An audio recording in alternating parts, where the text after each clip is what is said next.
how can you get more dates, and how can I get off gaming, and if I asked him about TM, and he didn't start, but he does know about it, and through Telegram you can get in touch with him. Although he's got thousands of people trying to contact him now, but I did get some response from him, and he knows Ray Dalio. So this is Richard responding. Said yes to this. Is about the interview that we did in March on the Jane King show. It was quite an honor to be able to introduce him on that show. Jane King runs a financial show at the NASDAQ studios, and that time we were talking about Hex. When Hex was about a penny at that time.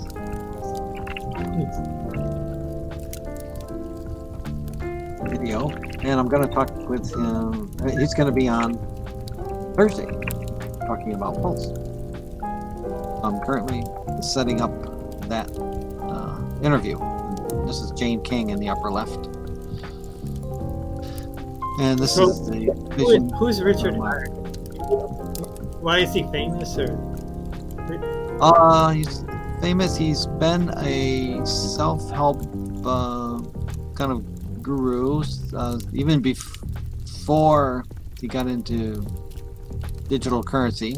He mined very early in 2011. Got 50 Bitcoin rewards at a time, just using his home computers and graphic cards. And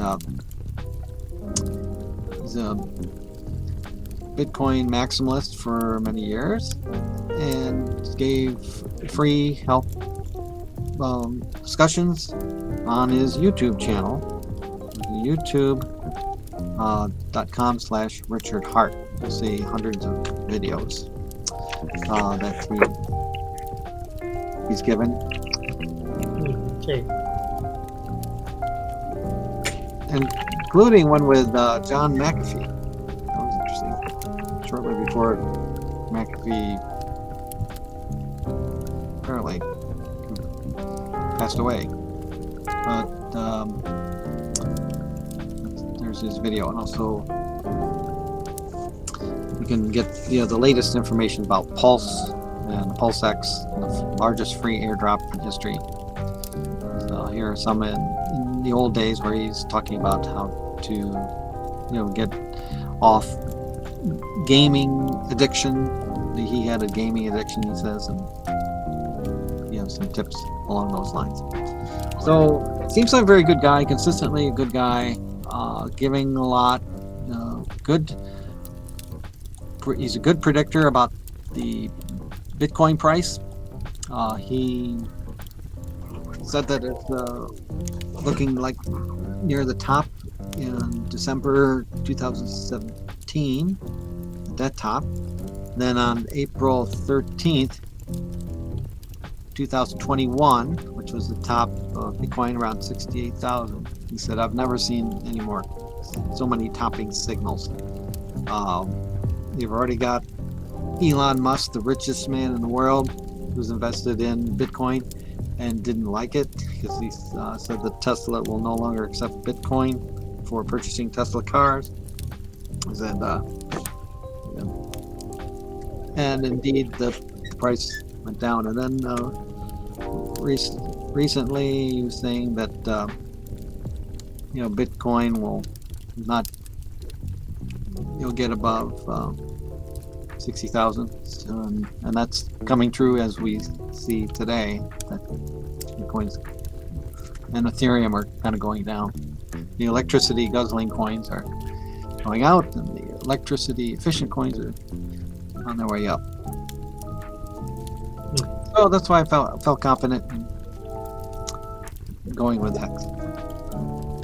And at the time you could, this claim is over, but there was a claim phase where all you had to do is put your Bitcoin address in there and you would get 1 million hex for just for having Bitcoin. So that's pretty generous. Seems to be a generous guy. He does not seem to be money motivated anymore because he has so many, so much money. Who has so much money? Richard Hart. So in his videos now, he's surrounded by these watches, which are like over $100,000 watches. And he says, I just do it because people don't believe I have a lot of money. So,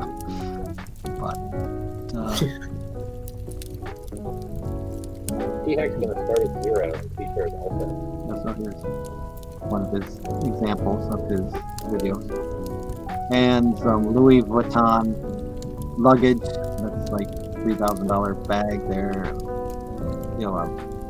$10,000 teddy bear and a $5,000 duck, from Louis Vuitton fashions. So I'm convinced he's doing well.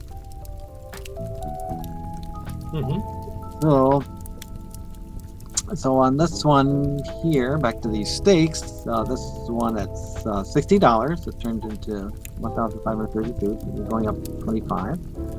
And here are some, you can see the interest rates here, 14%, 24%, 17%. That's a lot better than my bank is offering. So, keeping money in these stakes. And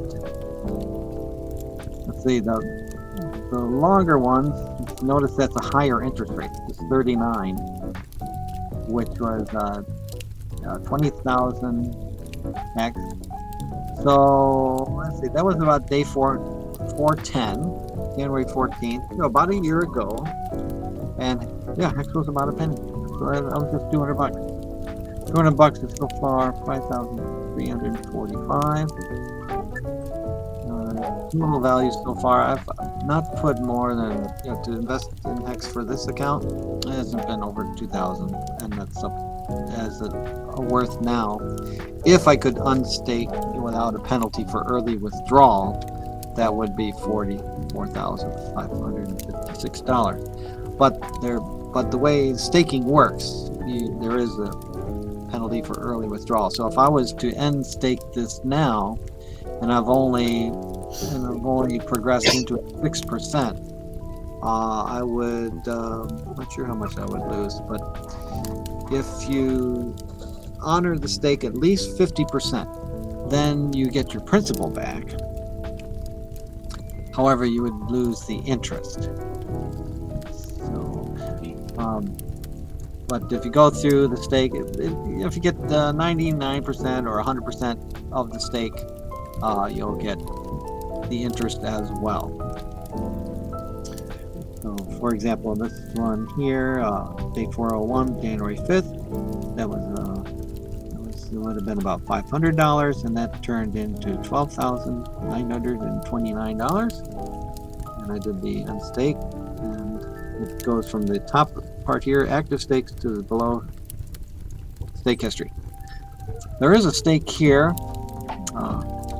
where John and Jazz, who may not have seen this before, might wonder, why am I not ending this stake? Well, that was just, I think I just put like 10 cents into it. And it rose up to $2. However, to end stake that, thanks to our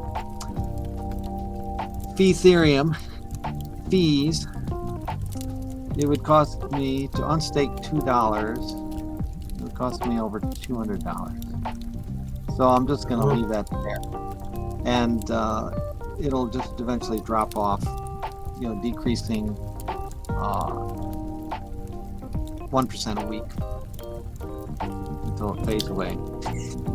So yeah, so we gotta get out of this Ethereum blockchain into Pulse, where staking and unstaking fees will just be pennies. So Pulse is a trading platform, or Pulse is well, as Richard said on the interview in March, he was saying that Pulse or the Ethereum fees are ruining, the user experience for Hex. So at that time he was thinking about ways to solve that, and about a month later he decided to fork Ethereum. Let's take all the coins, all the ERC20 tokens, put them on a new blockchain, which is delegated proof of stake, which is going to be very green and electricity efficient, unlike Bitcoin and Ethereum, which have each over 1 million miners working out there around the world, using up a lot of electricity, which requires in large cases coal plants burning coal to produce electricity.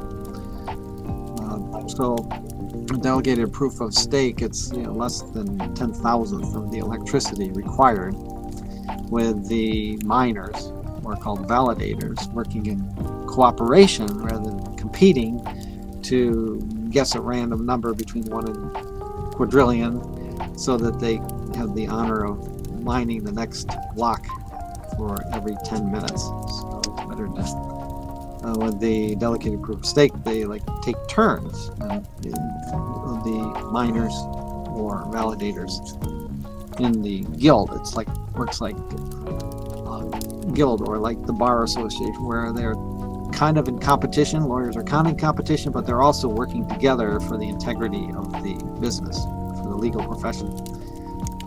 So to be a miner, I think, Joe, you had a miner too, and I had some miners, and just anybody could be.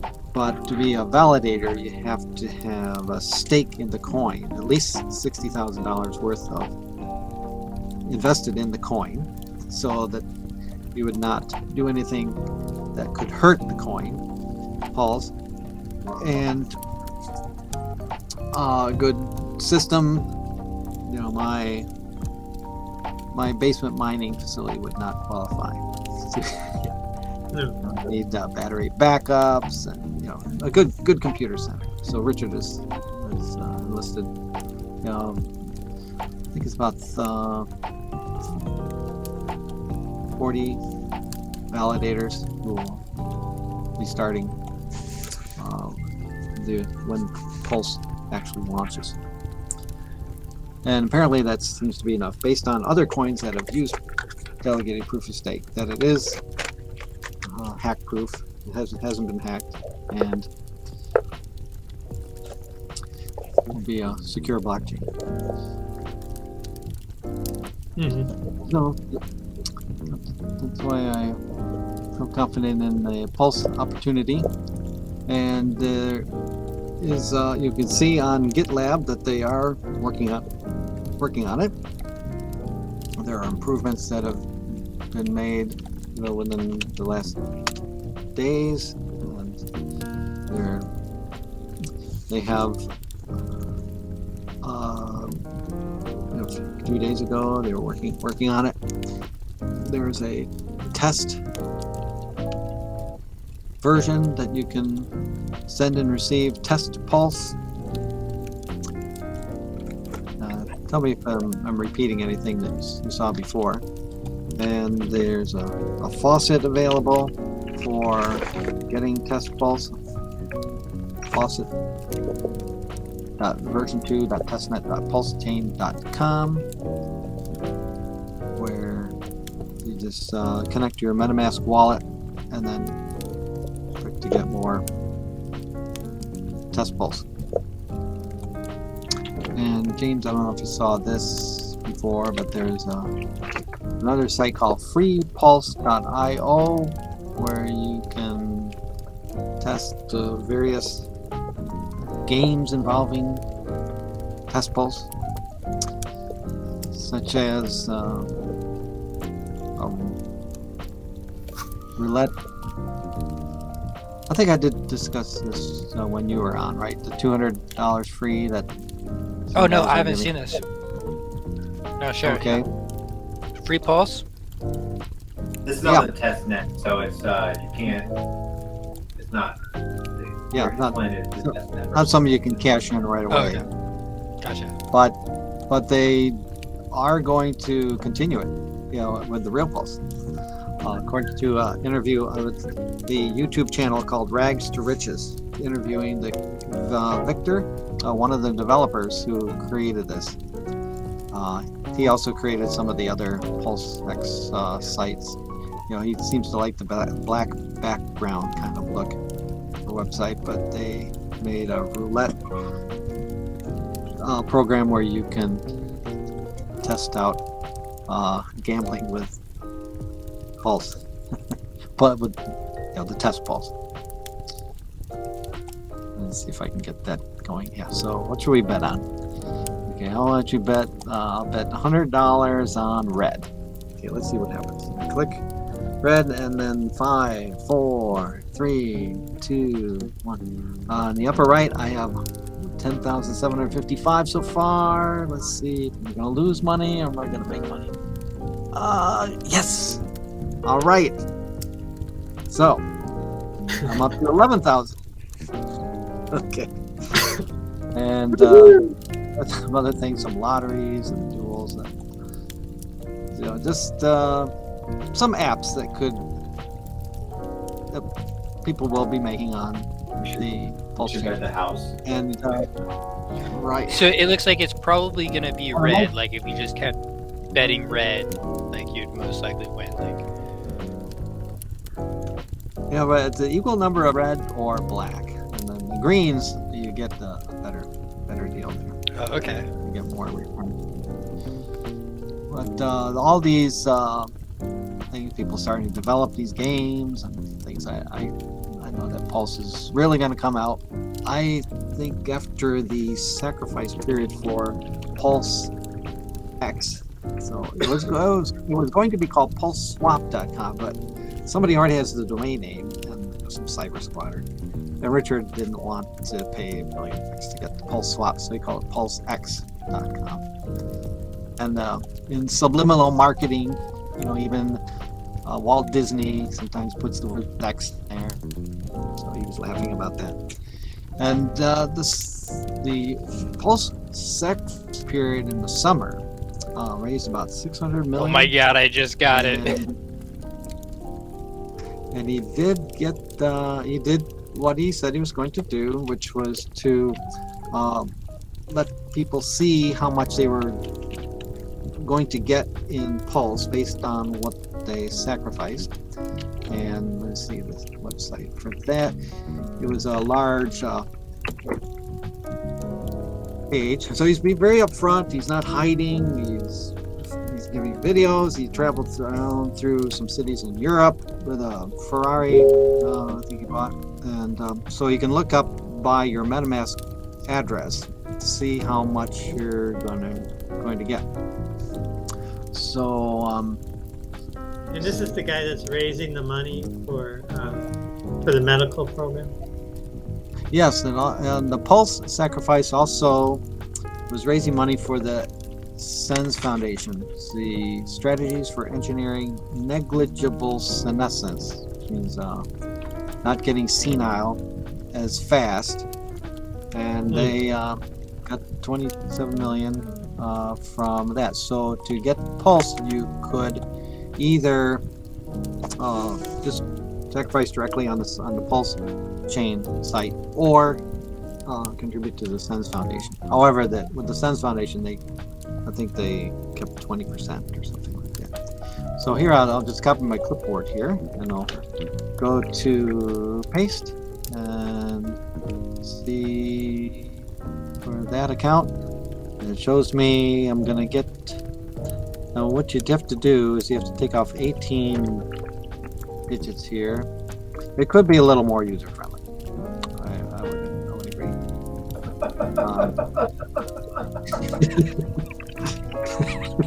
Now you have to count 18 digits. Okay, 1, 2, 3, 4, 5, 6, 7, 8, 9, 10. 1, 2, 3, 4, 5, 6, 7, 8. And then I put a dot, and then I put the commas in there. So that's 13 million pulses I'm going to get, PLS. Can't wait. And so similarly, there's the Pulse X opportunity. So there was a pulse.info. This was for the coin that's going to beat Ethereum. That's the way I think of it. And it's going to be faster, greener, cheaper. Doing everything that Ethereum does, only faster with 3-second block times. And we can see how that's looking at the chain testnet. This is like the Ether scan for Pulse. Etherscan.io. And you can see every 3 seconds. 1, 2, 3. And then see the middle section moves to the right. 1, 2, 3. Another block of transactions. That was 4, but on the average 3. 1, 2, 3. And of course, just in testing, there are not very many transactions in here. But then these are the miners, who are the validators who process that. And you see they switch, they take turns. So after about 30 or 40, you'll see the same miner ID come up as they're processing the blocks. Okay, so here's 2 transactions, but then you could zoom in. Now, once it's released, we'll see many, not just 2. You'll see 200 or 2,000 transactions happening in each of these block times. So 3 seconds, that makes it potentially usable at Walmart to compete with MasterCard and Visa. But Ethereum's still too slow, 13 seconds to confirm transactions. So can you buy Pulse on Uniswap right now? Well, Pulse will be available when it's released. So it hasn't launched yet. Yeah. So the best time to get in a coin is before it's launched. It's an ultra low price, 0.0001. So I'm seeing a Pulse on Uniswap right now. So that's not it. Oh, there are actually 2 others that have the word Pulse in it, not chain or the Pulse X. So that's something different. That's presently on. Yeah. So now the Pulse X, this is to compete with the swap, and that. Let me take this. Is, let me take this as an opportunity. It's about $1 million. I make this as an opportunity for security. So sometimes people will create a coin that has the same exact name as the coin that you want to buy.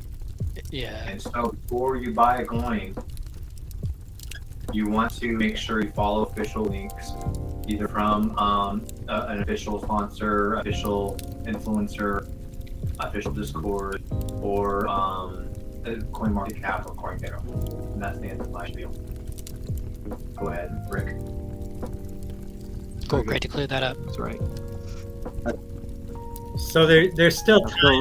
There's still to time left, Rick, to get in on this Pulse X ahead of time. Pulse X. Yeah, there's still good opportunity. Then let me just scroll down here to see. Yeah, in 17 hours it'll increase. So here's the bonding curve. It was $1, up until January 10th. Still under $3, but then it'll go up to like $10 per 10,000. So if you wanted to get, I made a spreadsheet to help keep track of how much it would be. Let's see. So right now, $2.93. Let me just for some people I've been helping, I put on a spreadsheet, but I want to keep that Per 10,000, you're saying? private for them. But let me see. I'm just starting a new calculation for Excel. Come on. Okay. You're hilarious. You look like me. You have Excel 2000. I have Excel at 2007. And I thought I was old school. I like it because it's free, and it works.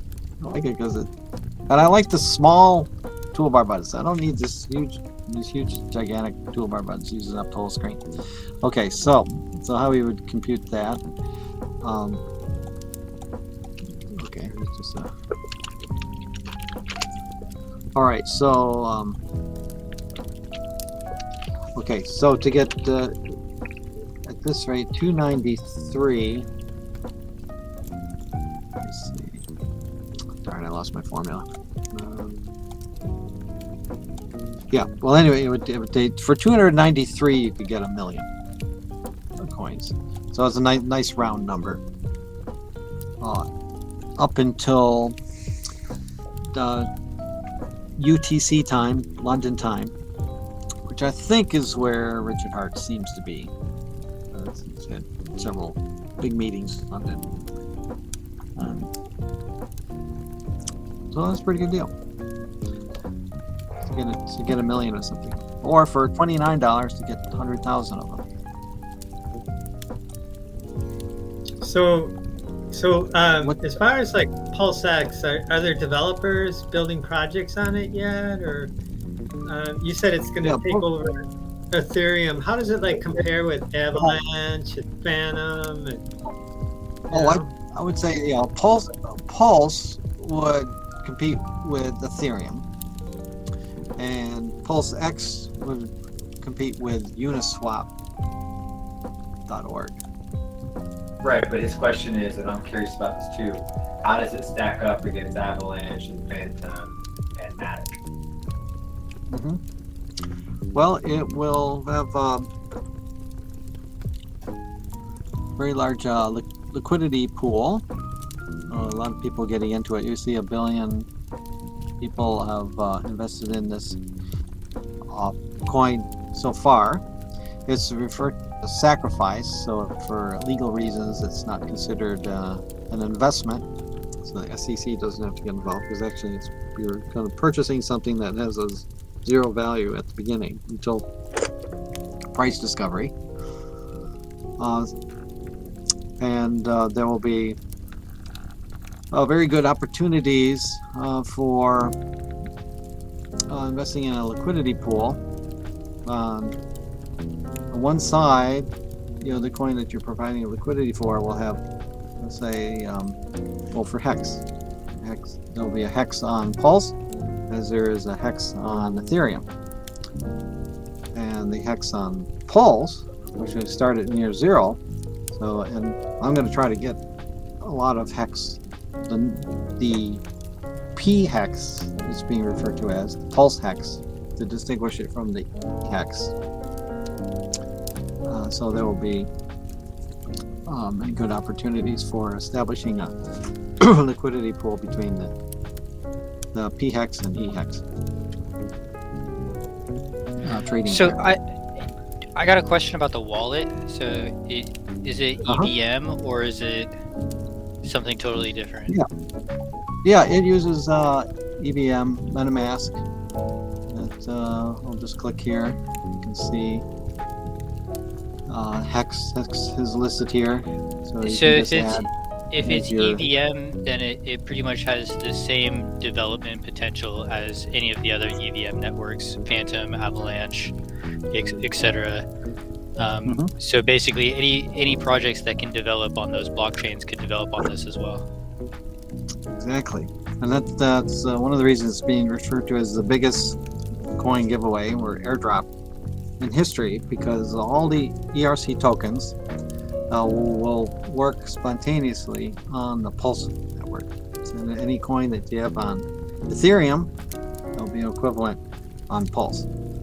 And Richard Hart says all of them except for some that he knows to be, a few that he knows to be scams. He's not going to let them be on his Pulse chain, but that also means all the NFTs will work over there. And, it's going to be a huge. It'll be a new neighborhood. Yeah, and there'll be some great farming opportunities there as the that population moves to that new neighborhood. Mhm. So I would be on the lookout to what developers are having, if there's any developing plans over there, if there's any developers talking about what they might do on that. So sounds great. I like what you're saying, man. I feel super blessed to have you here presenting your knowledge, Rick. This is great, man.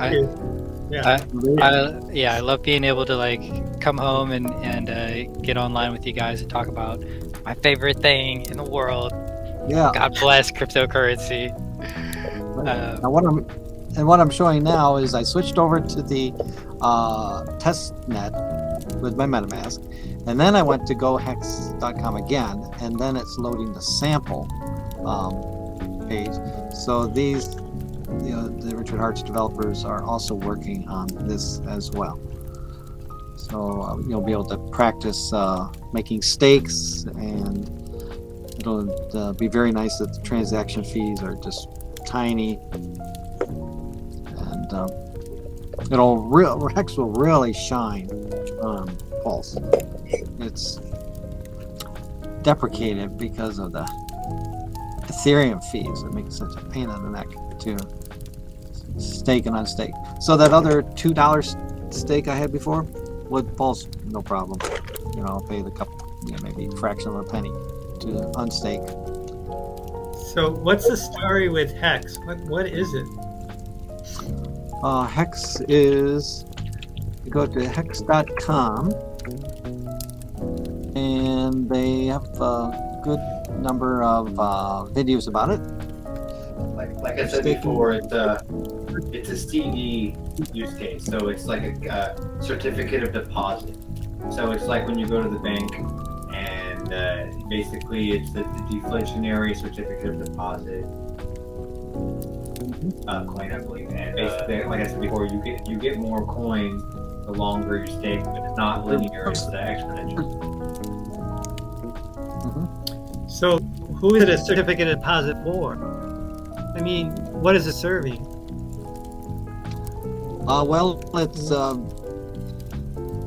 Richard Hart has reviewed what Bitcoin initially was for. It was going to be peer-to-peer cash, but that didn't work out.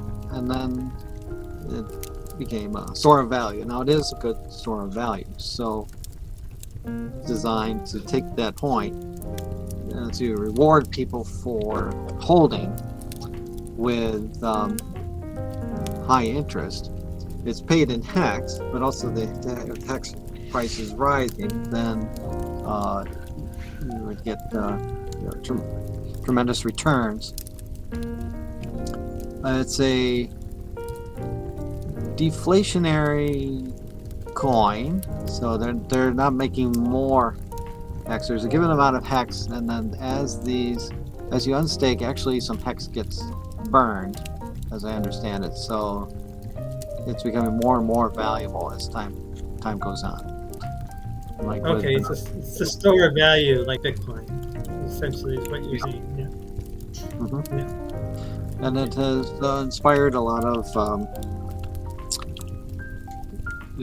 enthusiastic users. Next, there's a conference coming up, Hex.Vegas.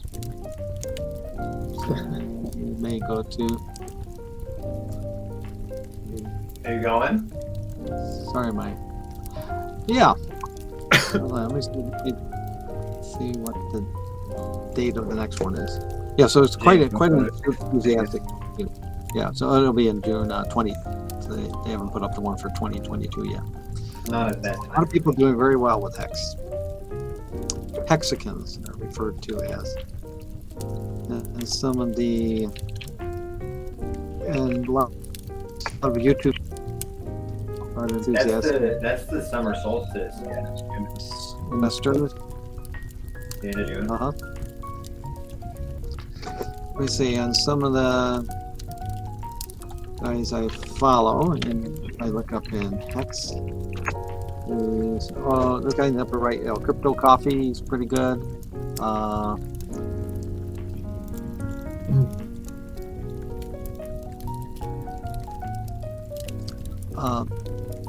Huddle Dog. All right, hey Rick. Do you mind So if there's we plenty of information about over it. soon? I'd like Okay. to hear from James a little bit if not. Okay. Take it Thank away. you, Rick. A lot of amazing information. Just like Rick, I've also done really well with Hex, so I'm really happy that Rick shared with me that Hex and introduced Pulse and Pulse Swap and Pulse Exchange and Pulse Net and all those things. And so thanks, Rick, for finding that stuff. And Rick, that was pretty much part of my first exciting ICO that I sacrificed into, and pretty stoked for these projects and more. And I was curious if James would like to share. I told Rick earlier that you presented to the Jade community, but I was curious if you wanted to share with them your vision with the Crypto Fire chat and NFTs and the project that you are excited about and we're both excited about. Okay, yeah, great. Yes, super stoked to share about that. Really appreciate you, Rick, for sharing all that. That's great. Yes, And, thank you. Oh, anytime. definitely gonna look into that more. Stake big, stake long. And that gives the best return. Yeah, man, I spent a lot of time today doing some TA and just looking at Bitcoin, looking at just all the different markets, DOT, BNB, Avalanche, and there's just like there's no turnaround inside. There's no sign of a reversal like whatsoever. Like we really are in a bear market right now for the time being. I kind of think it's just a little blip in the middle of a bigger bull market, but I think the question right now really is like, when bull? Because I think it's always a great idea to continue DCAing into all these projects. I think for the long term, that's probably like the best strat. But also like kind of timing the market right, I think is super important. So, I mean, I think Bitcoin is getting more and more predictable to call. I think before it's kind of like, it's been crazy, but now it's pretty much like a tech stock. And what I'm seeing is the main thing is tax season. I think a lot of people like to report a loss for their taxes, because if you can report a loss for your taxes, in some cases you get money back. Am I right? If that's how it works. And then people get money back from their taxes, and then they invest it into the market. So I'm looking for that to kind of play out, a continuing downtrend until tax season is over, and then a rebound. James, the tax season ends on December 20 or December 31st. January 1st is the new tax season. Even though you pay your taxes in April, the end of the tax season is at the end of the year. So I'm thinking it's like mid-February. It's like that's when I usually get my check. If I get money back for my taxes, I get it around mid-February. I don't know if that's the same for like other people, but that's like when I usually do my business. So I'm kind of looking for, and this is also kind of like my feeling too, like my intuition, like if I use my wizard senses, and I'm looking for a continuing downtrend until like mid-February. And so I think really the play is stable coins. Is probably like the best bet, or maybe there might be some metaverse plays or some NFTs, maybe possibly, and we continue to look at like new projects that are coming out. So you might think you might be getting the best price right now, but I also think maybe if you wait a month through mid-February. And then we also have the news with the Fed, right? So there is the recent announcement with the Fed. Have you guys been paying attention to that at all? the different announcements. So they're planning to raise their interest rate, but they weren't really clear about how much. But they kind of gave like 2 times or 3 times. I think they're gonna do it once in March. They're going to start raise it a little bit in March, and then they're going to wait through April, and then in May they're going to raise a little bit more, and then in June they're going to raise it a little bit more. But they didn't say how much. So I think like those kind of times are good to look out for. If we might see like a bull run through April, because there's that gap there. So people getting, their taxes back February, March, and then having kind of a mini bull run through April, and then people probably wanting to take some profits out in May, and then probably again in June. That's kind of what I'm seeing for now. So maybe we can kind of just like watch those times and kind of just be aware for like making some decisions. And with that,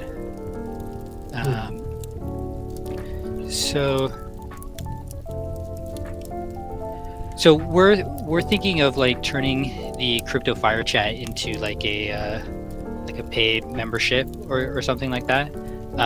But we're gonna give like the first 15 members free access. They're gonna be grandfathered in. So if you're here like hanging out with us, you'll just get grandfathered in. We're going to give you a crypto fire chat official NFT once we figure out how to do it. We've experimented with a few NFTs. I've released a couple NFTs, but we're thinking of doing something really cool with this next batch. We kind of don't know if we want to just do something really simple and get it out fast, or like really put some time and effort into it and create some really cool NFTs. So we're kind of working on the development side of that, and I just submitted a proposal to the J Protocol DAO, which is acting as a VC fund for new startups. And Joseph and I were just involved in this smarter coin farm, and we set up some LPs and farmed a bunch of the smarter coin for this J Protocol. And it's going to work as the first Project X for this VC fund. So we don't know what Project X is going to be. So it was kind of given out to the community, hey, send in proposals, and this is what we're going to turn smarter into. So I submitted a proposal to create a smart brain investor club. A knowledge source where we can get the smartest brains in cryptocurrency to come and give talks and share what they know about in crypto, and then the people that own these NFTs can gain access. They can use their NFT as a key to gain access to like a private server where we have this content. And the kind of the core of the education, what makes this unique is this 12-12 game theory that I kind of came up with. So I met Joseph when I was getting my master's in business at the Maharishi University, and one of the things that happened while I was there, I was like practicing advanced forms of meditation and yoga there, and I had this incredible experience of telepathy and empathy and retro-psychokinesis. And I actually started working with a girl there who is the daughter of a director at NASA, and we developed a psychic kinetic private investigation firm. I don't talk about this much because I was under a non-disclosure agreement for a long time after this, but we did work in using telepathic abilities to find missing children, and we actually found missing children in Arizona that was connected with Governor Rothschild, and it actually led to him resigning. So after that was a really kind of intense experience, and I decided, what if I could use my abilities to do something different? So I started looking at cryptocurrency and seeing if I could predict the markets. And I found out about there's actually a group called Crypto Viewing. They're based there in Honolulu, and they do this. They kind of use a group of people to kind of collectively tune their intuition and see, where's the market going to go. So I'm really interested in that, and we decided, if we get a group of people that can kind of collectively draw in resources and knowledge, that when we just share our experiences, we're that much more productive and can make that much better decisions.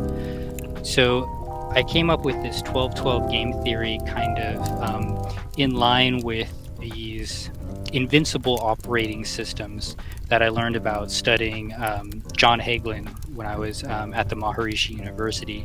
And he came up with these 12 ministries of governance. And before I went for my master's in business, I got my bachelor's in theater arts at UC Santa Cruz. So I've mainly spent the first part of my life studying theater and film, and then I went in to help businesses learn how they could use video in their marketing and help them build websites, and started working in marketing and personal development after that. So I'm very familiar with the 12 stages of the hero's journey, which in Hollywood script writing, every film has these 12 stages that the hero has to go through. So I started putting these things together in my head like that, compared with the ministries of government, compared with the zodiac. Then I learned these 12 strategies for top production. And these all kind of correlate in these invincible operating system metrics. So when we can put our protocols, our ideas through this metric, where I do these 12 things and I record and I share about them in the Discord, and you do these 12 things and you share and record about them in the Discord, we all become wildly successful. And that's the theory, anyways. So can I present my screen? Let's see if it is. Using the principle of group coherence. Yeah. Tapping into the cosmic computer that we all share. Cool. Can you see this at all? This is like Great. the essence of 12-12 game theory, and there's still a theory, so there still needs to be some tweaks. But over here on the right, we have our different crypto topics. So these are our topics that we're going to have inside of our Discord and be talking about in our YouTube videos and in our chats. And you don't have to be a master of all of them. Maybe you can just pick one, and then just really focus on that. Maybe you might be getting caught up too much on one, and then you kind of can switch your mind to thinking about the others. But your protocol or your altcoin or whatever coin you're into, it's going to go through all of these stages.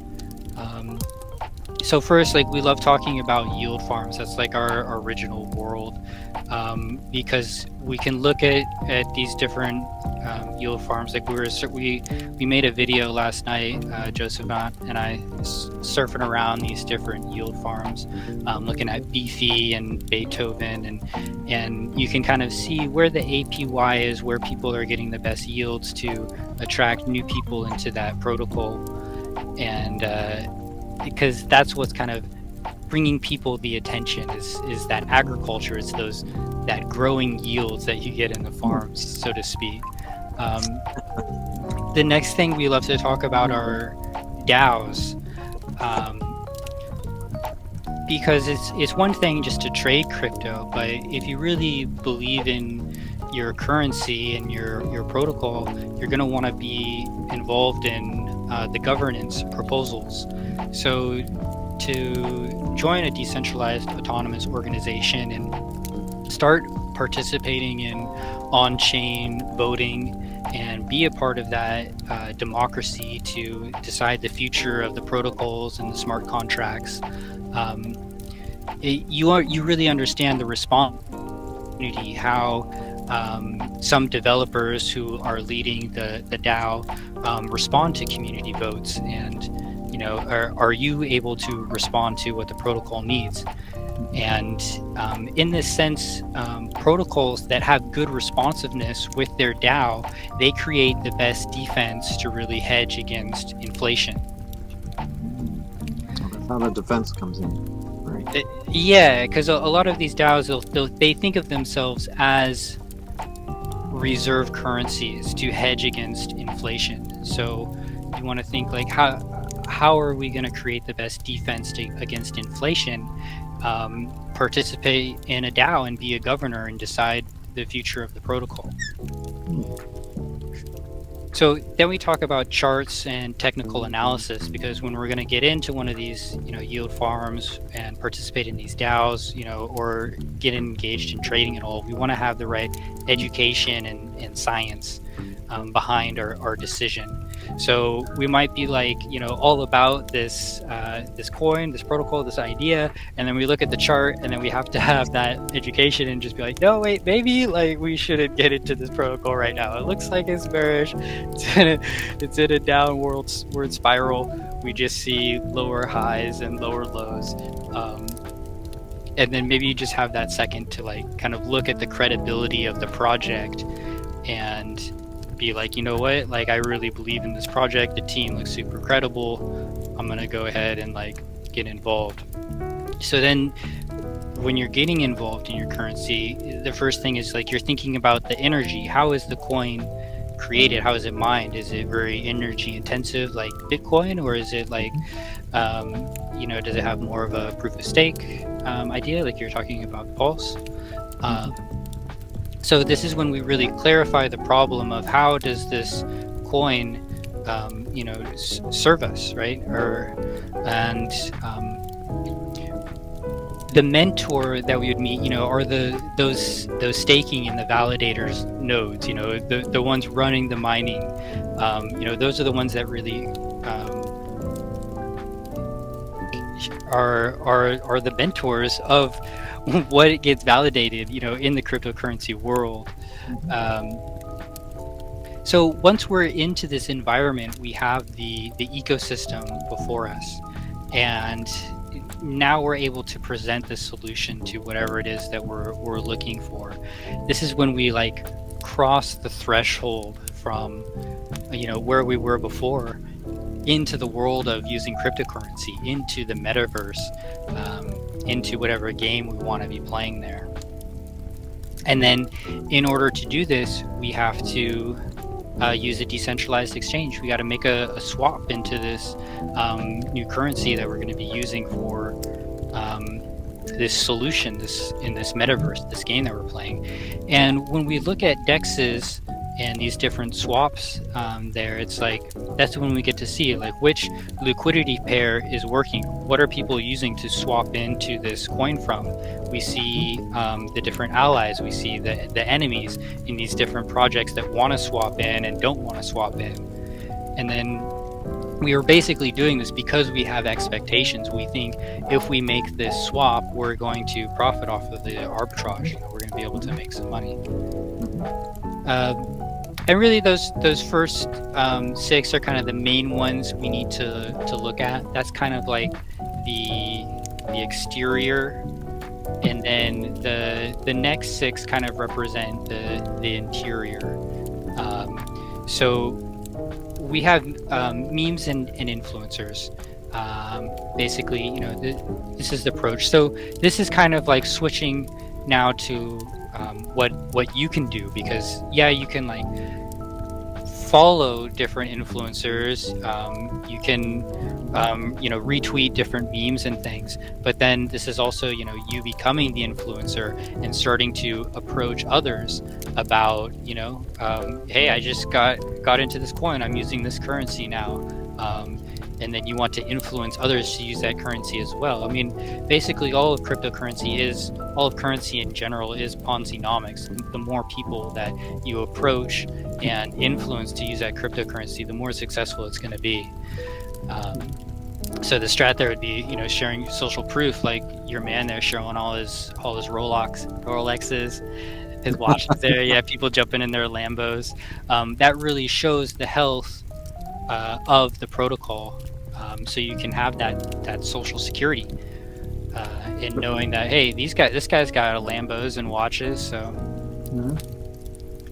and then we want to talk about developing our own blockchain. I know you got the ROM there. I think that's incredible. Everyone can have their own token now for their own thing. We're creating our own NFTs. It's really easier than people think. Place to do it. Yeah. I mean, I was looking at DaVinci the other day, and you can just go on there, click a button, and print your photo, print a book, print a manuscript. But we also want to learn Solidity and other software that we can use to build out our own front end smart contracts. This is kind of it's the big ordeal, right? But it comes with the most benefits, right? If you can actually create your own coin, create your own NFTs, that would give the most benefit. And then of course, that's what you're working on in your home office there. But if you're like me, you just want passive income. Do less, accomplish more. Yeah, I just like to let me just buy into something and earn yields and earn rewards. What's the irresistible desire to really get into some? So we can talk about people are buying up lands in the metaverse. What's the best passive income opportunities? And then we wanted to go the road back. So we made our money. Now we need to go back to a central exchange. Connect our ACH bank account and let's get back to cash so we can use it in the real world. Maybe we can set up trading bots here on these central exchanges, but we want to reverse the risk. So we made our profits. Now maybe the coin's going to go down. Let's reverse the risk and get back to USD or the coin we can use. And that's our trading industry. And when we do that, we're going to have to use a bridge. There's going to be gas. And I added social networks in here just because it's transportation and communication.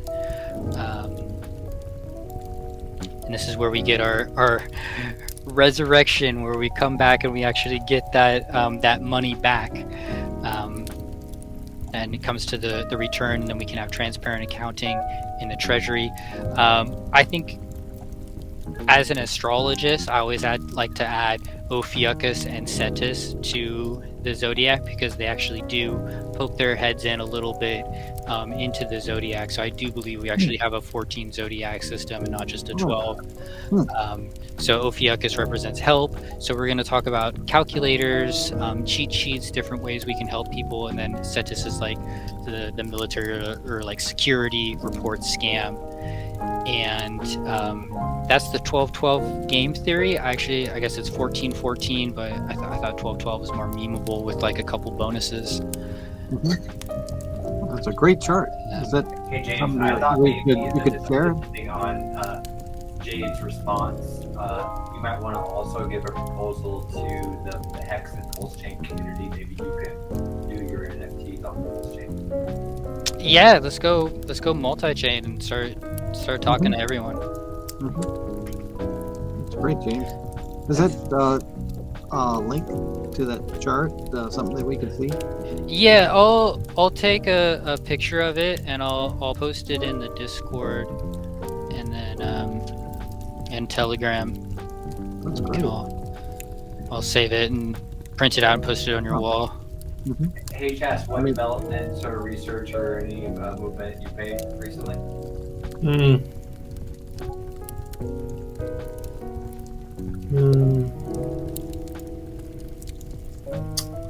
I guess I don't have anything to add. I'm sorry. Okay. Well, you know, it's not really the time yet. I would say you have about a month to kind of like choose your altcoins. Month, maybe 2 months, and that's when I think the bull run is really gonna get started. Of course, you can like, you know, start DCAing in early, and you know, if you can get an opportunity where you can be in some yield farms or you can be staking and getting some rewards. I guess what I'm wondering though, I did go on today. Like I was reading this very dry review by a legal firm. I posted it on the Facebook site. I don't know if anybody saw that, but anyway, you know, the legal firm didn't have any stake, you know, so to speak, you know, any personal stake in the crypto industry. But he was just like breaking it all down, you know, and the kind of what's going on relative to regulation, and just kind of seemed like there was a lot of pointing to the vulnerabilities of DeFi and the desire for the government to clamp down on it. Well, yeah, I mean, I think there's definitely a lot of risks to it, but I think the question is, you know, do we want the government to deal with the risks, or like, can we as a people deal with the risks, like on our own? Well, what he was saying is that they have the capability, they want the that they're moving towards the capability to be able to shut down the exchanges. So that actually, they just snuck that in the last bill, right? There was like, did you hear about that? Yeah, they snuck that in. It hasn't gone through yet. I think a lot of people are like, they thought it could just be snuck in there, and people noticed it, right? So I haven't heard like, you know, any finality on it if they're actually going to be able to do that. But you know, if they did that, just a new type of exchange would pop up sometime later. It would only slow it down, because it's basically like a game of whack-the-mole, right? You stop them here, we'll pop up over there. You know, you stop us there, we're gonna pop up over there. It was their interpretation that that the DeFi space is definitely a classification of a security. So they thought that it was good, that the space was going to be shut down. They can't shut it down. They just harass people and issues. Well, right. I mean, right. So it's not shut down. They're going to put it into regulation, right? So yeah. So then the compliance has to be the whatever activity is happening with whatever entity, they have to comply. So they could do that with one exchange, but I would take them longer to do it to multiple exchanges.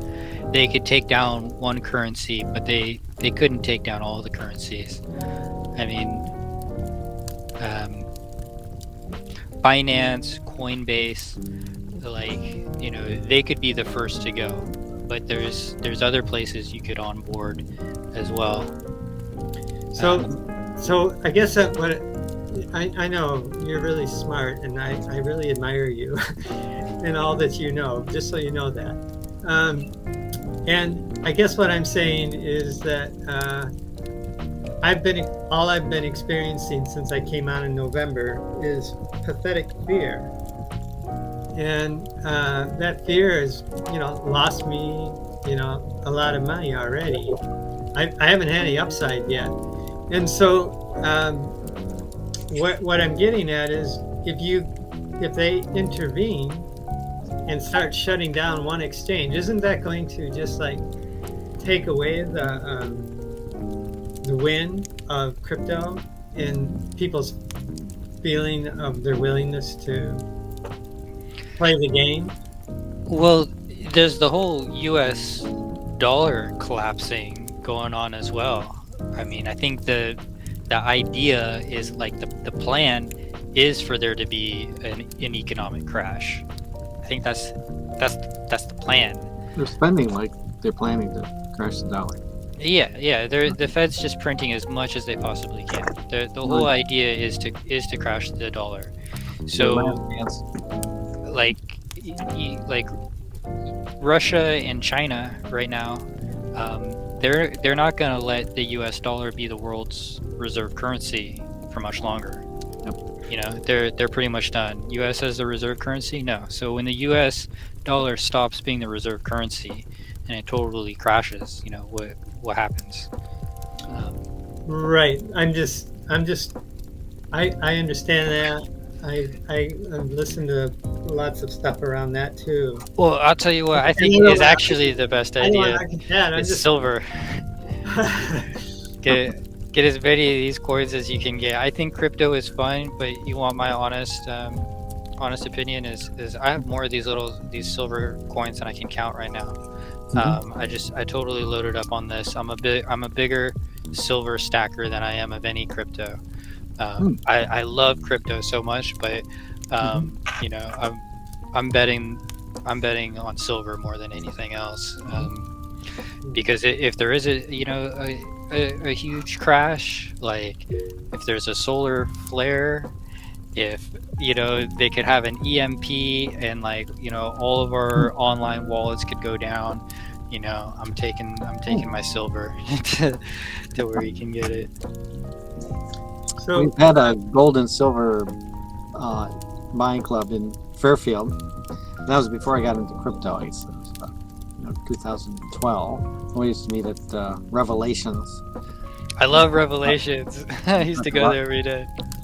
Gold and silver. And, why do you think? In the chat, I put the appmex.com is where I get good results. I like the coins that are, American Eagle gold coin, American Eagle silver coin, as opposed to Krugerrands or just gold bars or silver bars, because it would be counterfeiting to make a fake gold coin or silver coin. Yeah, but the bars could be full of lead and they don't test them, Right. So that's why my preference is to get the American Eagle gold coin. I've got a few bars too. I should probably trade them in now before they get too expensive. Yeah, because when it comes time to sell it, you want to be able to assure the person that there's not some copper inside it or something. I did, but I found it was very illiquid. I wanted to pay some utilities, I think for my mining electricity bill. And so I was saying, where can I sell it? And there was a place in Ottumwa, a gold store. But I found a guy in Fairfield, Dave Cohen, who runs lowgold.com, and he makes gold rings for college students. And he was the only one I could find in Fairfield to sell the coin. I got this beautiful American Eagle gold coin. I said, what are you going to do with it? It's like, I'm going to melt it down. And to make... But that impressed on me that it's not liquid. Now, in times of emergency, it would be, but in ordinary times, it's very difficult. So then, that inspired me to, get more into Bitcoin and digital currency. 24 hours a day, you can just, within a few seconds, some buyer out there or a liquidity pool is going to snap it right up. So it makes it a much better, digital gold's better than the regular gold. Yeah. I guess Ethereum would be the silver, but perhaps soon Pulse will be the silver. One of the reasons I brought that topic up was not to discourage around the DeFi space, but just that it seems like there's two functions, right? There's staking and there's farming, right? And one is a longer commitment than the other. So I was just thinking that as a strategy, it might be good to look at what can you exit out of if we get a sense that they're going to be shutting down, and if it's going to trip a major fear experience, which is going to drive down the valuation of everything. So it just seemed like maybe 1 year commitments might be too much given what's going on right now. There seems to be a lot of agendas playing out. Yeah, well, I think what you're talking about right now is exactly what's driving the bear market, and that's why we're in a bear market, is because of the Fed uncertainty and regulations and everything. So you have to kind of see through the fear, and you know, what's the phrase? Buy the fear, sell the greed. So, you know, we're kind of looking at this and being like, you know, if there is a fair bet, and you know, we never, I know, one of the phrases is, you know, you don't invest more than you're willing to lose. So everything that I throw into crypto, I'm totally okay losing. I'm not betting the house on anything. So if I get a feeling like, you know, this could, people are they're not justified, their fear isn't justified. When I see that, then I'm like, okay, there's an opportunity there. Because a lot of people could be afraid of what the Fed is doing right now, and regulations coming into crypto, and it could turn out to be just a big nothing burger. And just that could be the whole plan, to drive down the price so these whales can get in at a good price. Because we know they do that.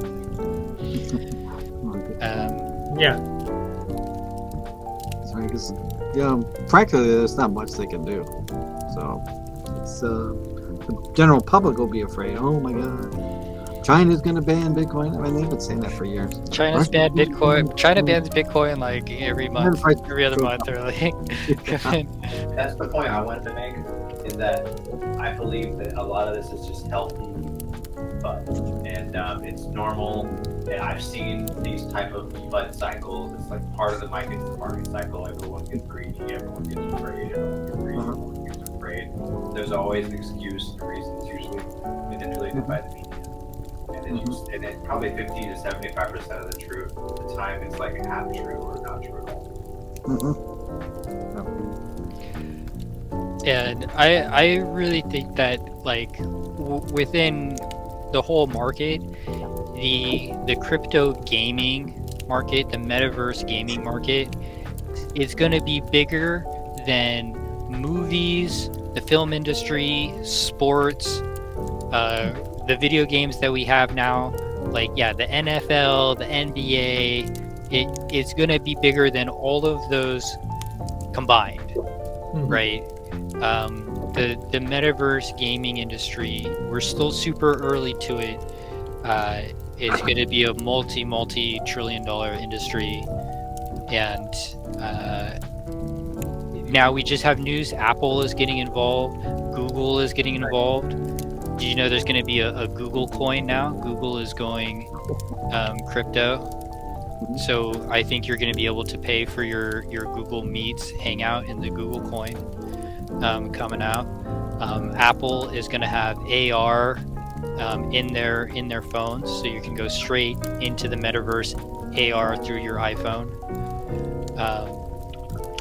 So the metaverse plays, I think, are really where it's at for some of the hugest gains in cryptocurrency right now, in my honest opinion. That's what I. So which ones have the least regulatory risk? I guess that's where we should be focusing. Because I don't think the regulators are going to shut down like games that Apple and Google are like getting in. And I also think you could be really like, you could get lost just getting into different games. I think it's like the companies behind the projects, like Gala Games, Engine, Cetify. Those projects are maybe my top 3 metaverse picks. And I just posted some pictures of their charts recently, just kind of seeing if they're good buys right now. They look decent buys right now, but they'll probably be good buys, you know, within the next month or so. I think we have plenty of time to DCA in. I put that on the Discord. And Chaz, you mentioned do we have a Facebook group? Yeah. Sorry, I don't know. Just friended you. Oh, what's the Facebook group called for our? What is it? Something coins. Or do you guys use Facebook that much? I used to use Facebook a lot. I had a crypto group on there. Us old guys. Back in college. I got shadow banned on Facebook because I was like, yeah, I've always get banned. I was doing my my remote viewing work, and I was calling people out who were baddies on it, and the Facebook team didn't like that. So. Interesting. But yes, did you find the? It's called Digital Treasure Hunters. Oh, okay. Nice. Right. Well, I think I have two Facebook accounts. One where I'm based in my home in DC, and one where I'm based in my home in Iowa. So if one gets banned, then the other I can post on the other one. There you go. Yeah, I like having two accounts. So Joe, it might have been confusing. I was responding to this meeting from one from my DC Rick and from Iowa Rick.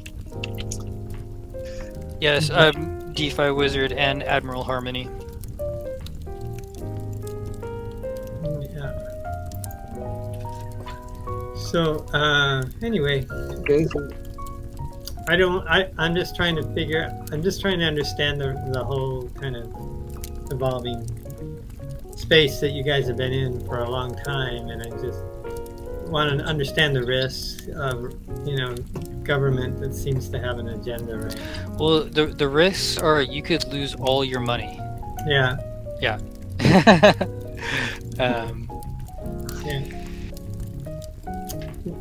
And Straight up.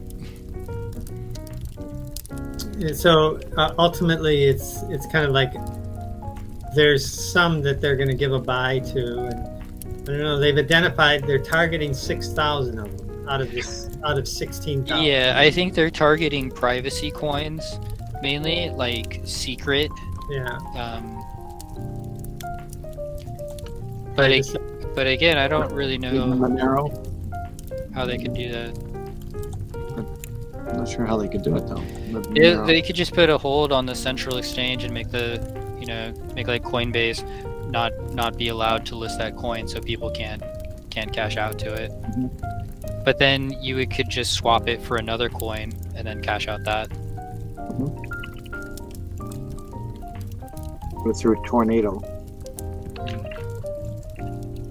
So when you refer to it as a privacy coin, what do you mean by that? So privacy coins supposedly have more privacy, just like they sound. So you can't see information about who's using it.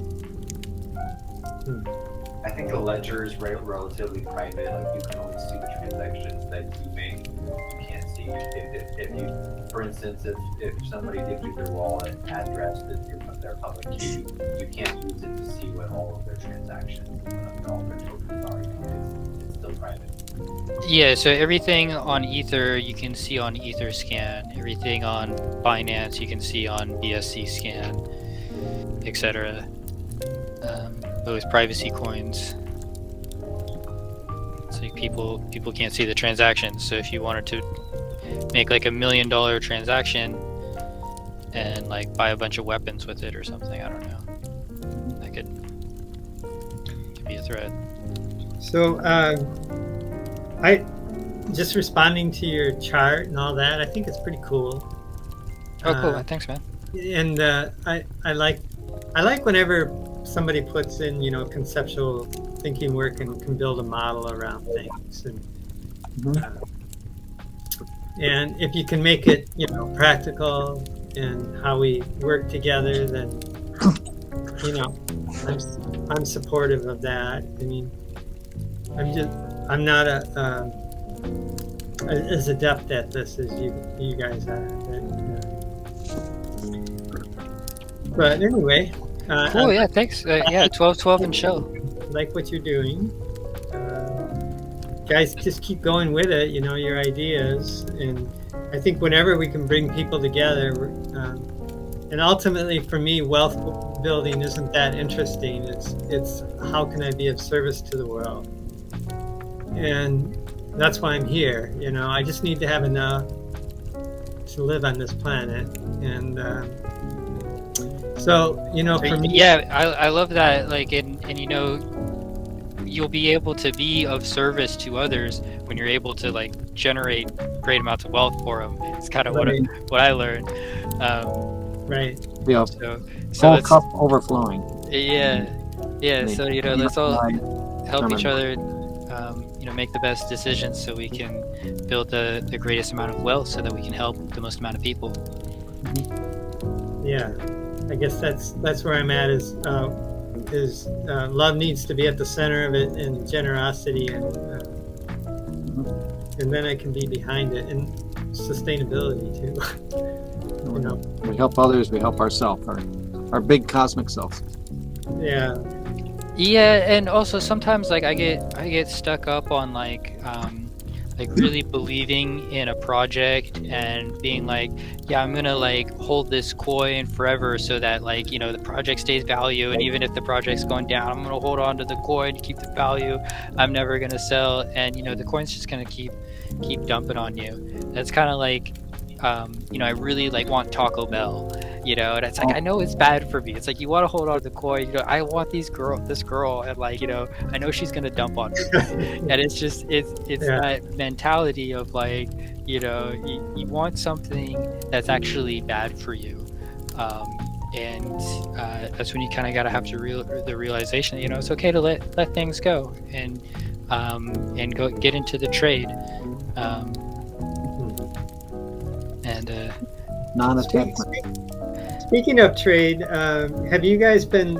I was listening to Paul Barron Network, and he did a survey of his audience and what they were bullish on as far as the metaverse space, and three things. The top one was Ronin. 48% were most bullish on Ronin, and then the second one that they which is kind of a pair, which is ZZ and Ecomi, ECOMI.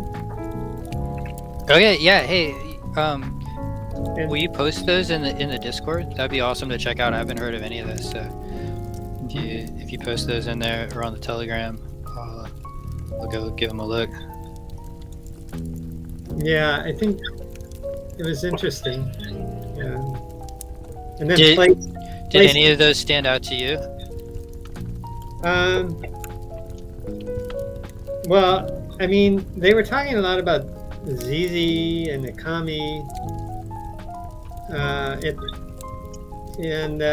It seemed that it was a lot around the NFT space and ERC20 migration capability with Ecomi. But it was, you know, another one of those kind of emergent ones that I have to review it, but I'll post the conversation around it. But anyway, it was just interesting that 48% of his audience were up on Ronin, RON. Sounds badass, man. So like a coin market cap. hash slash.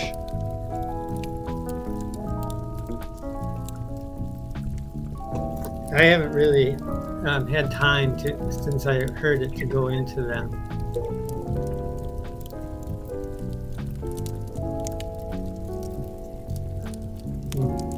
Cool.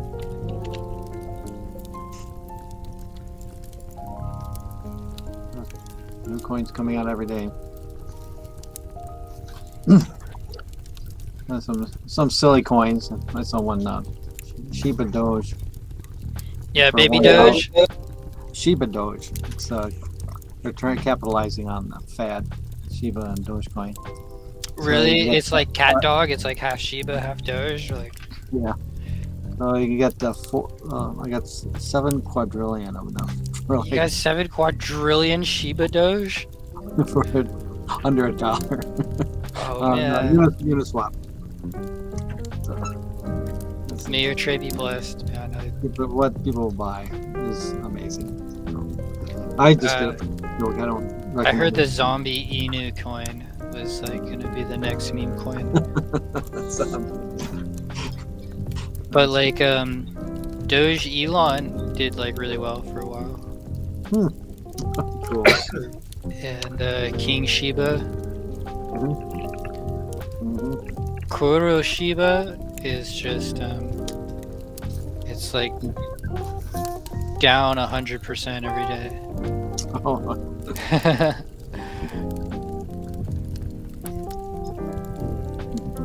Well, we have the domain names ready for maybe this group to make a ROM coin. Well, Mauricio said the ROM will be the fondest currency in the world. So How would we make the ROM coin? I guess we would have to think of it. Well, we could use coins that are successful as a model, see how Pulse turns out, and perhaps find some way of improving it, maybe even more energy efficient. There must be some way we can. The progress will always be made. The evolution, the nature of life, they're going to be getting better and better. Should it be a stable coin, or do you want it to be volatile? Do you want it to be have a rising floor? So it would be something that perhaps the global country of world peace would be behind. Although Richard Hart's a nice guy and everything, I would feel better about a coin that's owned by a nonprofit organization that's doing good for the world. Richard Hart's a good guy and everything, but it would own, he owns like probably 50% or more of Hex, and a significant amount of Pulse, no doubt. Although he won't say, but it's we have the domain names rom.co.in, romcoin.org, and romcoin.com. Giving to the movement or whoever makes the coin happen. So can you have a nonprofit involved in issuing a coin or even a token without it tripping securities? You just need liquidity providers. I mean, you can just mint a coin like an ERC20 token, and just you just need people to provide liquidity for it. And soon there will be PRC tokens, Pulse RCs. Well, I mean, besides liquidity, besides the technical part, I'm wondering about the legal issuance of a nonprofit.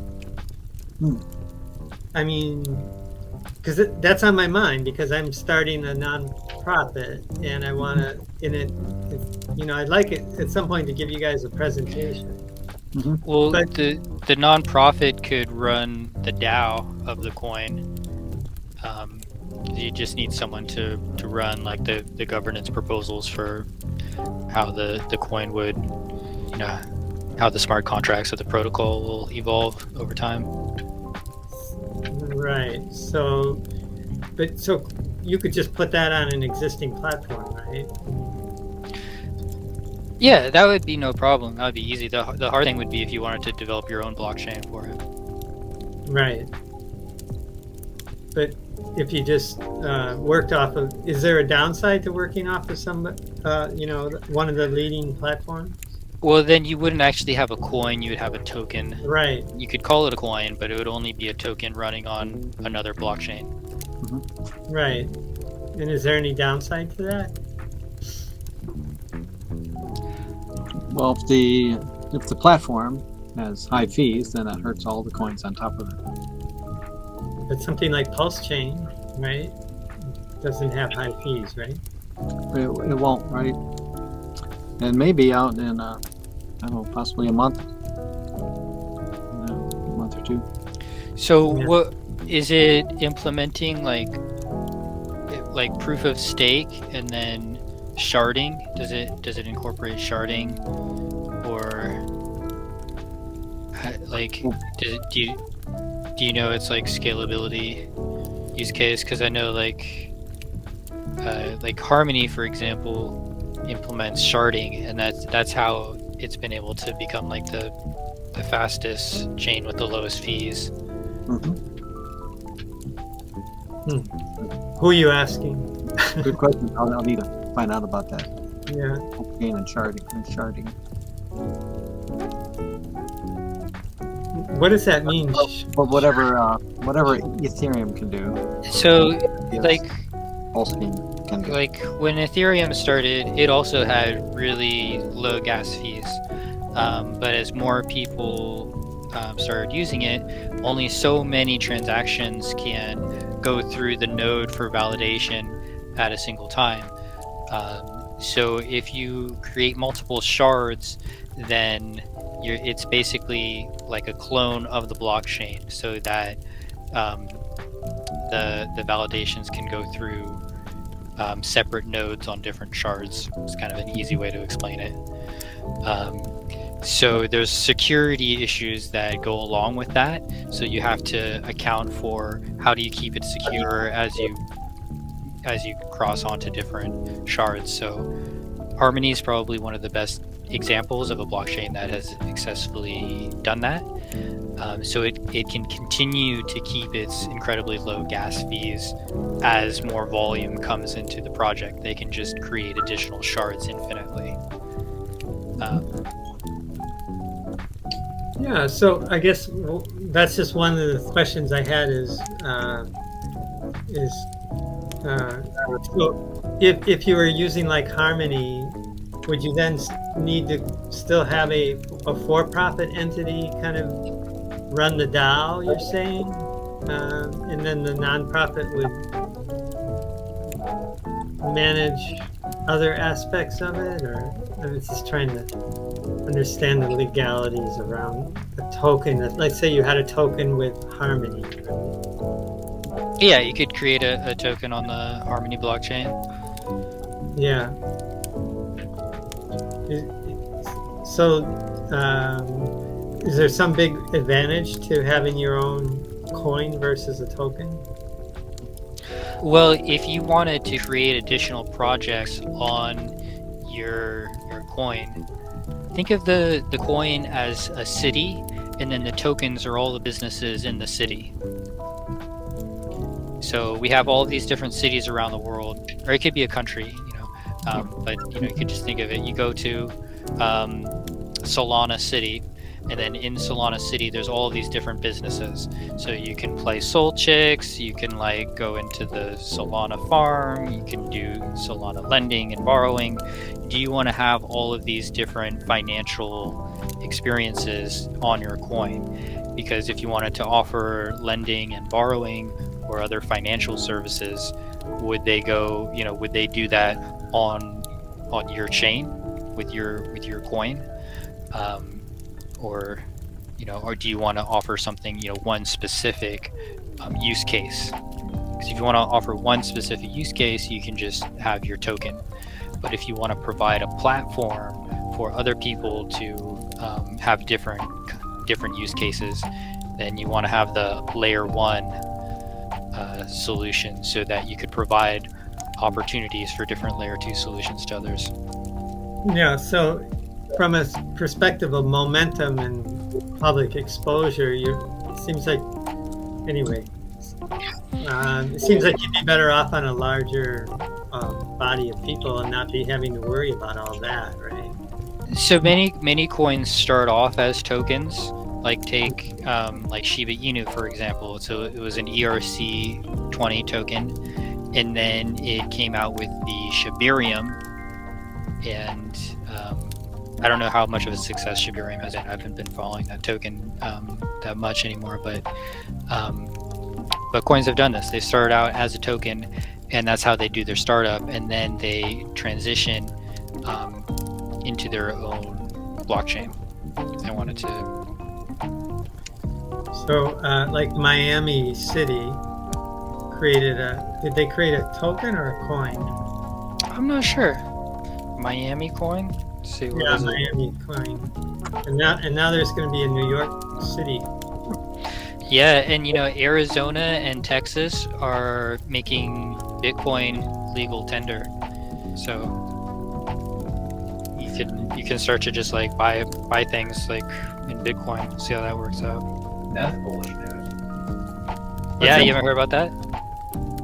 Yeah, Arizona and Texas making Bitcoin legal tender. well, it's a proposal.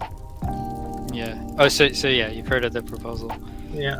I think it's gonna go through. I don't know. I just posted a link about sharding for studying. In short, more it's about Ethereum's scalability solution that may not be able to sufficiently solve their scalability challenge. I mean, I don't know. I think it could probably. So why don't you think sharding will work for Ethereum when it works for Harmony? Because Harmony doesn't just do sharding. Just like Matic, it has sharding, roll-ups, and some other third technology. I forgot what it is. So Miami Coin is powered by Stacks protocol. STX. STX. Have you guys heard of Stacks? I've heard of it, but I've never done anything with it. Thought about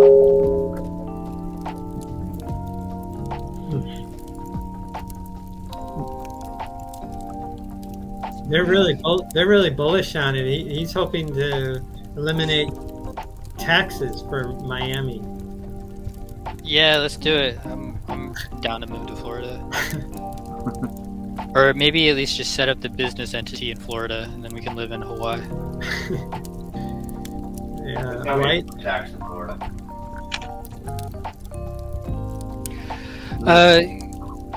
Cool guys. Well, I gotta get off now. But it's been like super chill chatting with you all. I love hearing what's fire in crypto from everybody, and I hope we can continue to do this. Please come into the Discord and the Telegram, and share what you're researching and learning about in there. I try to make it really clear with all those 12 different channels. Feel free to share your experiences in all of those 12 steps, and share what you're doing as you're doing it is one of the best ways to learn. And if you don't know which channel to post in, don't worry, just start posting. It doesn't matter if it's perfect in the right channel or whatever. But I appreciate you guys tons, and look forward to doing this again soon. And I'll see you in the chat and the Discord for the rest of the week. All right. Thanks, James. Appreciate you too. Peace, guys. Peace. Aloha, mahalo. Aloha. Oh, great. All right, guys. Well, that was very nice. All right, so next week then? Yeah. Yeah, I can't promise, but I'd like to make it earlier for your sake, and also maybe we can get to Iowa. Oh, well, that's fine. The 11 o'clock if I'm in Fairfield, and 12 o'clock if I am in DC. Would be nice. If it's 7 o'clock your time, is that comfortable after program? Oh, right, program. Okay, so I was planning 2 o'clock p.m. our time. Does that work for you, Chad? Oh. How would that work for you? Oh, more in the afternoon your time. Oh, I think it would be okay. I have a standing 4 p.m. Commitment, but 2 o'clock is probably okay. Okay. So we'll shoot for 2, but sometimes my Sundays get filled up. So if not, we'll do it late again on Sunday. But I'll try to get in earlier. I don't mind it being late like this. I'm usually up till midnight anyway. Okay. Well, I really appreciate that. I look forward to talking more soon. Well, the wife's in bed. Right. So, while you guys were chatting a little bit, I had a chance to kind of just look at some of my liquidity pools and some of the things I was doing. Cool. Just kind of looking at stuff. Uh-huh. Did you have any reflections you wanted to share before we? Yes. Okay. So this is the thing. There's 2 steps. This is important for new liquidity providers. There's 2 steps to liquidity providing. Number 1 step is to add to the liquidity pool, and the second step is to stake your liquidity tokens in a liquidity pool or farm. Right. So that's what I was kind of just right now. And the staking is the longer term one, right? It's the longer term commitment, right? Not necessarily. So for Hex and coins like that, they lock up your coins. And however, when you stake your liquidity tokens, they're not locked. They're staked. You're still getting the reward, but anytime you can unlock them and pull your coins back out. Right.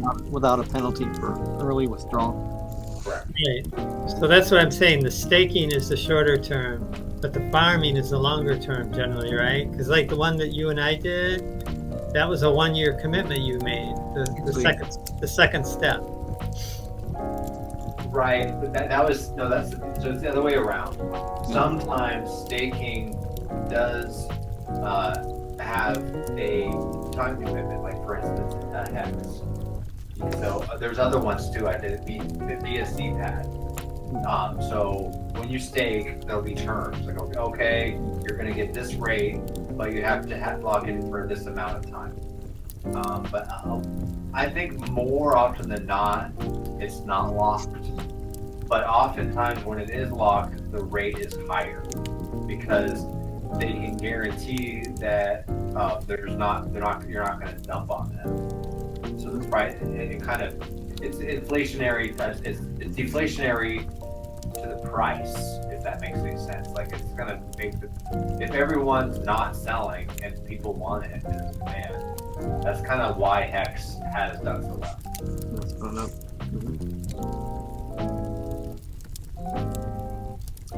Okay. So thank you for clarifying that. You're welcome. And I hope you guys have an awesome night. I hope to talk with you soon. And I look forward to hearing about your DeFi adventures. Okay. Thanks, All Joe. Talk to you later. And I look forward to soon finding and putting down something into some ICO and having some success and getting excited about it and sharing that with you guys so that you guys can follow into my footsteps. Very cool.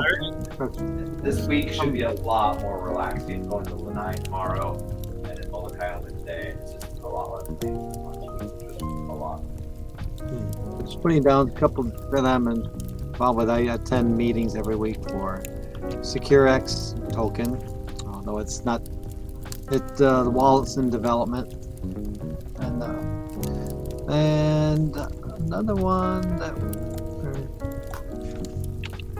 we were discussing the concept of collective intuition, and I'm involved in a project along those lines. I'll put the link in the chat. It's called thesoulrider.net. So the idea is people will have an app and just will submit their intuition about, let's say, what the price of Bitcoin is going to do. And then the idea is that thousands of people is having a feeling, I think it's going to go up. And some people say, I think it's going to go down. And it's a way of assembling collective intuition, being smarter than the intuition of any individual, kind of tapping into that. So there's a couple of projects I'm involved with. And have they launched it yet, Rick, or is it still in development? all riders in beta testing, the phone app. Yeah, I'll see if you guys can I'll check my non-disclosure kind of agreement. And SecureX. Anyway, those are a couple that I can think of off the top of my head. I was involved with one that was called Tomahawk Coin, and that was backing oil mining contracts with a coin. So if someone invests in an oil drilling operation, you would get a coin, not just a piece of paper. But even though it had not launched, the SEC started requesting all bank account information and things like that. So I got through it. It was just a pain in the neck, but that's show me the type of harassment they may do for coins. Right. So and I spent $400 for an attorney just to submit the paperwork. So it went away, but what a pain in the neck. Yeah. I also wanted to kind of reiterate something that James mentioned earlier, which is what I'm doing right now, which is DCA into stable coins with my 20%, and then I'm waiting for the bond. Yeah. And then I'll transfer from the stable coin at 20% into something with 100x or whatever I can do. Do you think that Bitcoin and Ethereum will go back up, or do you think they've had their day, or what's your opinion about that? I think Bitcoin will probably go up, and then I don't know. I just know it will, because people are excited about it, and institutions are buying into it. Especially they're going to hedge against inflation, and inflation sounds like it's going to go up, so that's going to explode. And Ethereum, I think, is probably going to go down, just because people are going to figure out. I mean, it's possible Ethereum 2.0 could have a pump, but I just don't. I don't know what Ethereum 2.0 has in store. I think they've been dragging it out. I think if it was good, they would have released it like a year ago when it was supposed to be released. So they are still working on it. I see there is development still on their chain, but it's their momentum of their development is waning, and the momentum of other development on other chains is increasing. So that's a sign. I saw a chart that showed that, and I'm just like, okay, this is interesting. But even though that's true, Ethereum still had the most development. Even though it was going down, it still had the market share of those developers. All that name recognition. Right, and a first mover advantage, and so many people started building on it before it started having scalability issues, and that's kind of what people got excited about. Oh, I want to make my game on it. I want to do this. I want to do that. And then what the heck? I can't do anything on it. I'm sure a lot of people, not just me, got frustrated and then migrated. But however, on this other token, Ethereum has a lot of users and tokens and activity. Yeah. Cool. Yeah, I'm looking on to seeing that an estimate is the summer of 2022 for Ethereum 2.0. Okay, and then but other I'm more bullish on. So like Phantom, I see going to $100. Matic, I see going to $50. Solana, I think going $150, $200. I don't know. These these things I'm more bullish on. Cardano. I think. Say again. Cardano. No, I'm not super bullish on Cardano. I mean, they did have a little bit of a pump with the sushi swap. They're using some. I forgot what the name of their smart contract platform is, but it's just not getting a lot of developer attention. They don't really like it. Yeah, the one red flag I got was that the day their smart contract got released, there was a big downfall in price. I think people were not happy with the smart contract choices that they made. But that's coming from my limited understanding. I sold all my 8 at the top, and I don't know. But maybe at least their DEX finally made it. They're still having scalability issues with the Sunday swap, and people are still having problems right now using their DEX. But it could turn out. But I'm not bullish on it. And Hashgraph is another one that I've invested in. I haven't heard that much about it recently, but that was a different way of doing the blockchain, or gossip technique they call it. Okay. The different nodes interact with each other. Cool. Yeah, I'm interested in that type of stuff. Different consensus models. Yeah. One that I threw down, just a little bit in, is because I saw that it had a low market cap, and it had a promising use case as Cardia chain that's been mentioned before. Right. It's basically the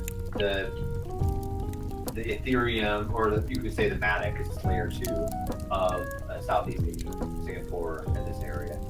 And I'm bullish on it. And I don't have much more to say about it. Addict Polygon. Great. Thanks for your insight. And so what I want to mention, what I've been doing recently, is taking every single thing that I'm holding, and if I'm not staking it, then I'm putting it into a liquidity pool, and I'm making sure that everything I have is growing. So that's what's going on. I'm almost done with that. Chaz witnessed about an hour and a half of that a couple of days ago. Oh. Nice. All right. What's your preferred liquidity pool? Say again? What's your preferred liquidity pool?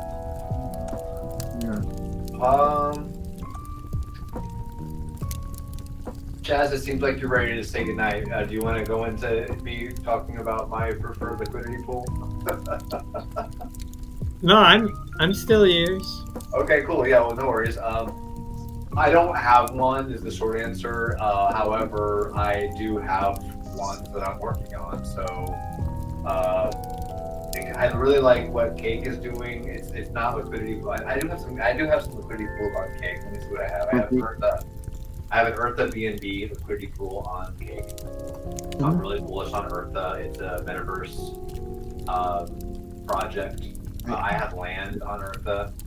I have resources that I own on the land that I'm hoping that I'll rent out someday, but we'll see how that goes.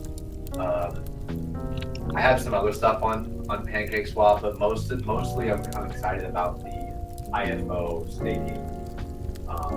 Let me share my screen 1 second here. Okay, my screen. All right, so this one's gonna be kind of strange because it looks like a game, and it is a game, but it's also like the DEX on Harmony 1, which is weird because I actually got some wrapped ETH on Harmony 1, and I thought it was trapped. I'd have to bridge it back to Ethereum and lose a bunch of Ethereum gas fees in the process, but James saved the day by saying, hey, no, you can use the DEX on DeFi Kingdom, which again, it looks weird, right? But you're going to come over here to the marketplace, and then actually we're gonna go to the gardens because we were talking about liquidity pools. We're going to the seed box. Wow. And pull up the gardens. It's loading right now, and they'll see that I have Jewel 1. My computer's kind of glitching out a little bit, but I have Jewel 1 liquidity pool, which I'm getting a pretty good reward on. I think it's like 700% or something. Great. I'm trying to see the URL for this, Joe. Sure, it's game.defykingdoms.com. Okay. And it's being slow right now, but I think it's like 700%. So not only am I bullish on 1, and I'm bullish on Jewel. Oh, I'm sorry, it's only 283, but still, only 283. That's a lot of percent. So I'm getting that on top of Jewel's going to go up. I got Jewel at a really great price. I'm bullish on Jewel. People need Jewel to play this game that I think is going to be really fun. And I'm not really super interested in the game, but I think it's going to perform. People are going to want this coin. The use case. Yeah, the use case, yeah. Fun is a use case. Right. Bliss is Yep. And then, okay, so let's go to the next one. that's great. Yeah, but let me tell you more. So this also got like a marketplace. So you go to the marketplace and it's got a straight up DEX in the marketplace. I think it's the trader. Mm-hmm. That you can trade just like on any other DEX. You know, you want to trade your Harmony 1 for whatever. It's got all the coins on Harmony 1 that you can trade for the game, which is interesting. I don't know. I think it's interesting. Okay, anyways, let's see here. I got some curve recently. I haven't played with it, but I do want to do some curve LPs because curve allows you to do more than two. Like that you can do tri LPs or quad LPs.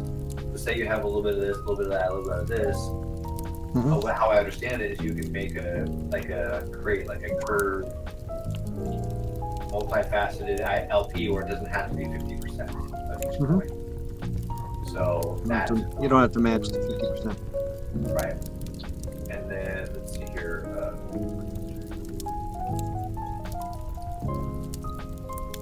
So I had some magic internet money, and I created a liquidity pool with that and Avalanche, just because why not? Why just have some of it when you can be multiplying it? Yeah, put it to use. And magic internet money has a pretty cool use case that I probably will use someday. I tried to play around with it, but I just haven't gotten around to it. Magic internet money is like a collateralized coin that you can use to borrow against itself, or you can collateralize it to borrow other things. So you can use your magic You internet money. can like loop it.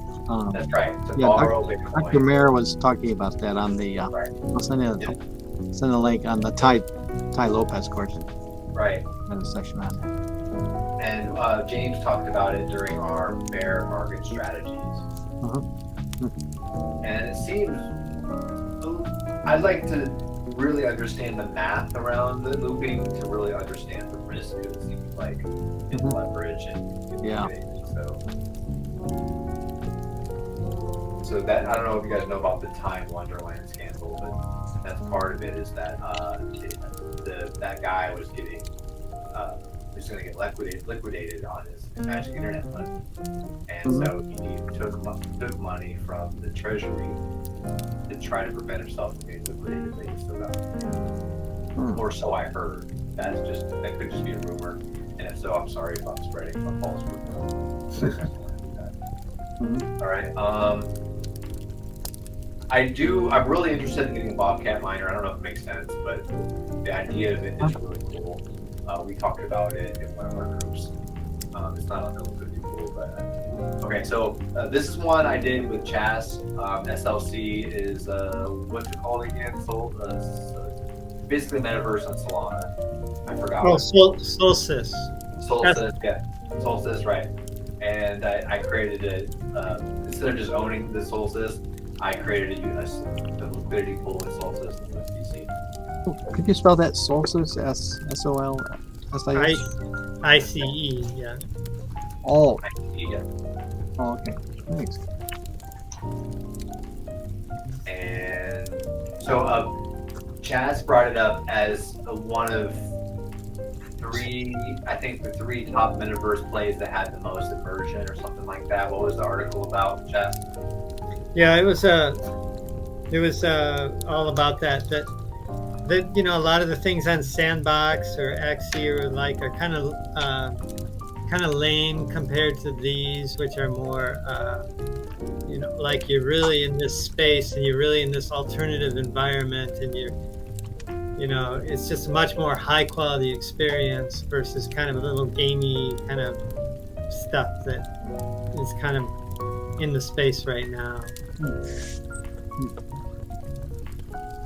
Would you say DeFi Kingdom is kind of gamey? Is that what you mean?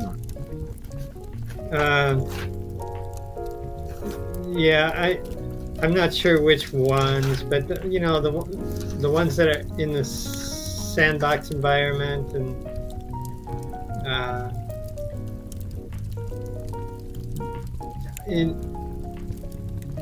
so I can't really speak to that too much. I don't know, Sin City or Oh, I see.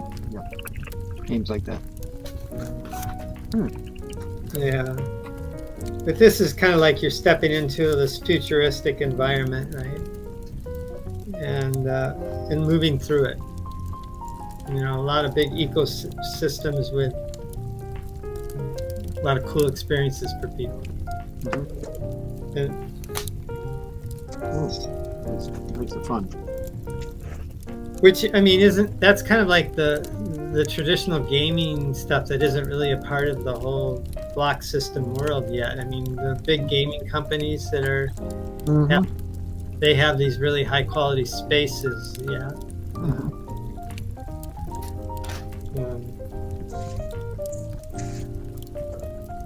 You know, they have software to do a lot of the fancy graphics, so they could apply it. Yeah, a lot of fancy graphics. Yeah. And in a way, Bitcoin got it started with Mt. Gox. That was a gaming company. Magic the Gathering online exchange. So crypto really got going on the basis of gaming technology. Yeah. Cool. I like that. Thanks for sharing. I'll check that out. And so I added some of the Solus pool from Radium to their staking Solus. And then over here on PancakeSwap, I added something called RoadtoRoota, which is another metaverse token. Oh, this is Radio Kaka, I'm sorry. I think I just found this one randomly and it sounded interesting. I just do like Oh, okay. Oh, Radio Kaka. All right. Yeah, I don't know if I'm bullish on this or not, or if I recommend it. It's kind of pretty degen, but it was interesting. It was like a metaverse. It was interesting enough that I'm just like, why not? I don't know. I'm just gonna degen into this. But it's kind of risky, I would say. I would bet your house on this one. But it's got some interesting ideas. It's got a pretty good tokenomics. I haven't fully vetted it yet. But anyways, I put a little bit into it with pretty cool with this coin. In case other people get bullish on it, I can prompt on that. Okay, and then reminds me of the radio coin that Tai Lopez is doing. Right. And then I have not yet deposited my curve into Aave, but that's the plan. And then Beefy, I'm working on. I think I'm also working on one with A2, which that's the one I meant to say earlier. I think it's the metaverse. Oh, this one's not metaverse. This one's liquidity yield, something yield, liquidity, blah blah blah. Use case. I'll tell you in a second. Next generation yield management. I hear these type of like dreamy things so often that it makes me really question. It's just like they're all next generation. Everybody else, but you're just renaming things. That's what I think. Like a template. Exactly. It's just renaming something else. So I get a little bit yellow flag when I hear this type of stuff. I'm like, okay, tell me something. That you're just you're the ancient, whatever. But that also could be true, even though I think that. That's just what I think. This could be the next generation of management. They might be really developing something stellar here. But I haven't vetted it enough to tell you what comes together. I just degen into this one also. And please do your own research. This is not financial advice. And none of us are financial advisors. Right. And yes, only risk what you can afford.